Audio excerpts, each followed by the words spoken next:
తిరుగుతూనే ఉంటాడట. అంటే ఎలా పట్టుకోవాలి, ఎక్కడ పట్టుకోవాలి, ఎవరి ద్వారా పట్టుకోవాలి?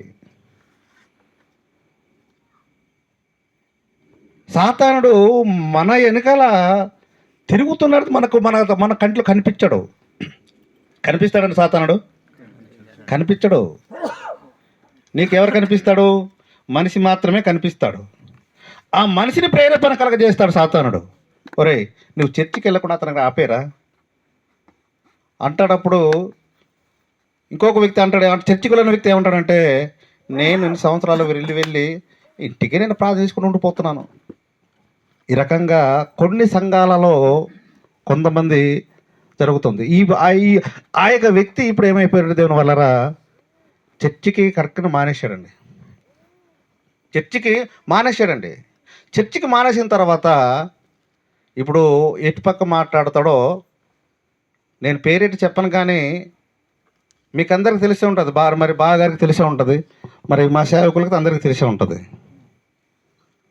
ఎప్పుడైతే చర్చికి మానేశాడో దేవుని వల్లరా భార్యని చిత్రవధం చేసేసాడండి.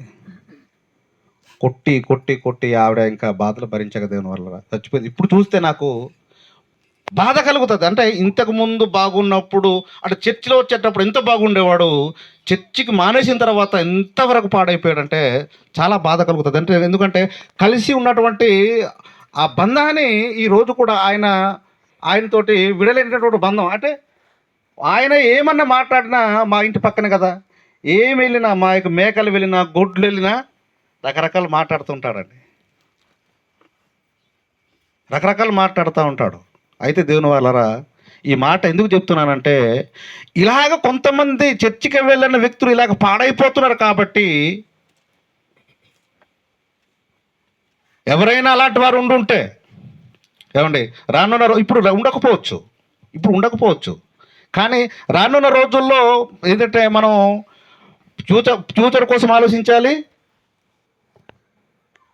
గతాని కోసం కూడా మనం ఆలోచించాలి.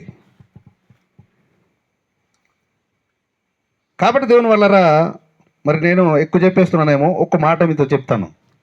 లూకా సువార్త 10వ అధ్యాయము 16వ మాటను చదివి మరి చదువుకొని మరి ముందు కొనసాగం. నాకు 2-3 నిమిషాలు ముగించుకుంటాను.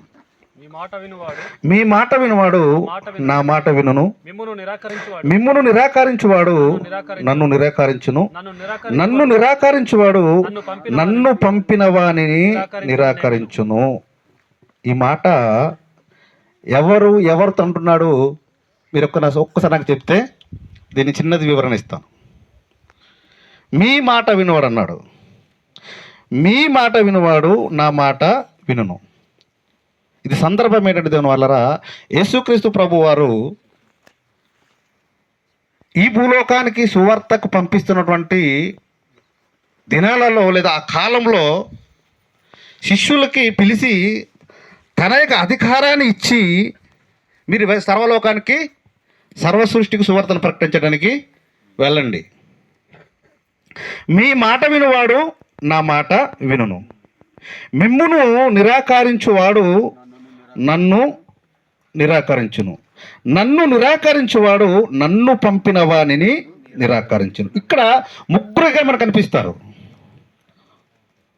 ఒకటి శిష్యులు, రెండోది యేసుక్రీస్తు, మూడోది తండ్రి అయిన దేవుడు కనిపిస్తున్నారు ఇక్కడ. అయితే దేవుని వల్లరా శిష్యులకి యేసుక్రీస్తు ప్రభు వారు ఏమని అధికారం ఇస్తున్నారంటే, ఏమని పంపిస్తున్నాడు? మీరు వెళ్ళండి,